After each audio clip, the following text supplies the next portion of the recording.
100% proven by science, the type of brainwaves you have can determine your mental health and even your physical health too.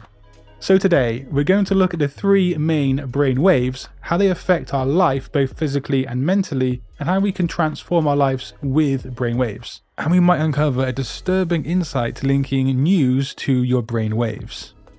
And the first brainwave we're going to take a look at is the beta wave frequency. Scientifically speaking, these range from 14 to 40 Hz. Sometimes beta waves are split into high frequency beta and low frequency beta, but for this video we're just going to group them together as one single brainwave.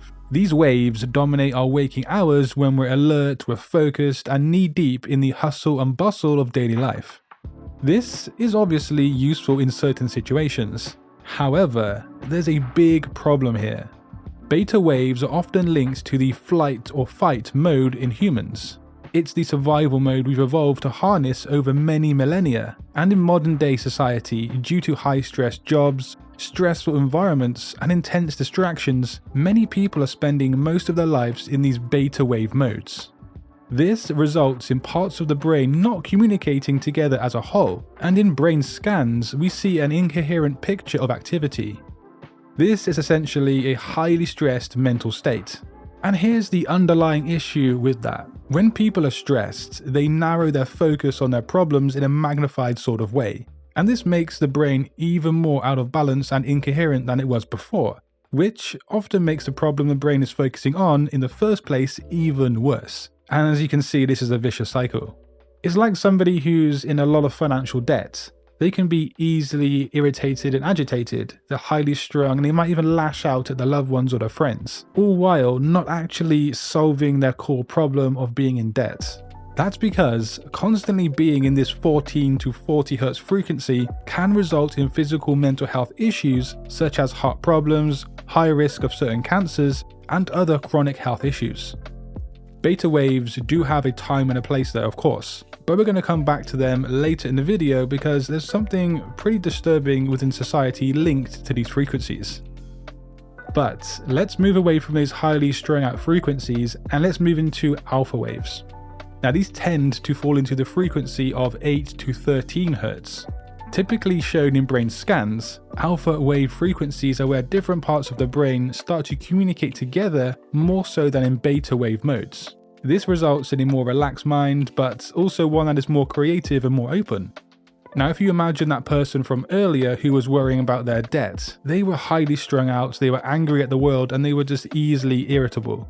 Well, that person who's in the alpha wave spectrum, they'll be more relaxed about the whole situation, yet they will actually be able to think about the situation in a more logical and well thought out manner, all without going into a major meltdown in the process. But going back to the creativity aspect of alpha waves, a 2015 study found that alpha brainwaves directly increase creativity. But here's the brain plasticity moment. Alpha states have been found to alleviate symptoms of major depressive disorder, and both alpha and theta waves helped reduce symptoms of generalized anxiety disorder. But of course, the question is, how do we get into this alpha brain frequency? Now you might have heard about things such as binary beats and things like that, but for me personally, the best way to change your brain waves is to do it internally from within.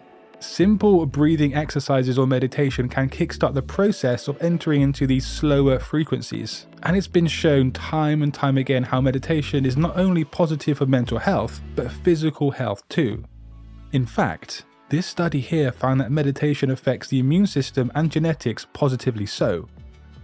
Mindfulness has been shown to improve anti-inflammatory responses and healthy aging as well.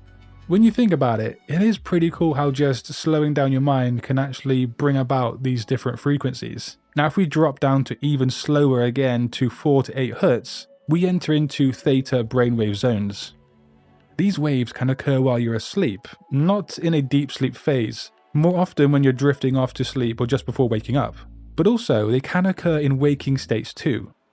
In fact, people such as Beethoven, Salvador Dali, Sir Isaac Newton, and Thomas Edison have applied techniques for tapping into these states to fuel their creativity and their thinking. Thomas Edison in particular had a novel way of harnessing theta wave mindsets. If you've ever felt that kind of stage between waking up and going to sleep, that kind of in-between area, that is where theta waves are predominantly seen. And these frequencies are really primed for creativity and thinking. Edison is said to have napped while holding a ball in each of his hands, and that's presuming that, as he fell asleep, the balls would fall to the floor and wake him up. This way he could remember the sorts of thoughts that came to him as he started to nod off to sleep. But often we don't recall these thoughts. So, Edison made sure to keep paper and pen very close, quick to write down whatever came to his mind. But, looking at theta waves from a mental point of view, one study found that theta brainwaves promoted a positive emotional experience, describing it as blissful. It's obvious that beta, alpha and theta all have their relevant place and time. However, these days a lot of people are stuck in the more higher frequency beta waves.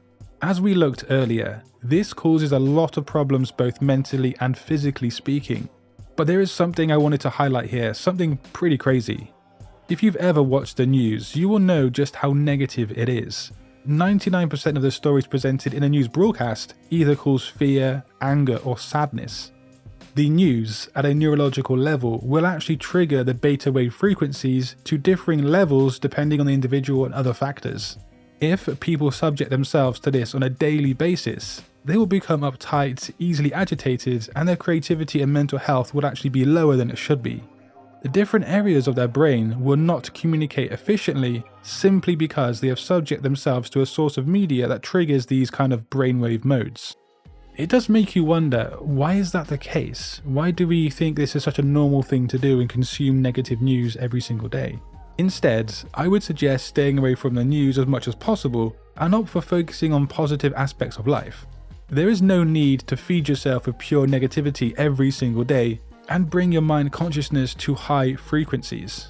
Try meditating more, breathing more, relax more, and just learn to see the positives in the world as well as the negatives. But if you'd like to see how diet can affect your mental health, just click that video on screen. But until next time guys, aim for brain plasticity. Peace.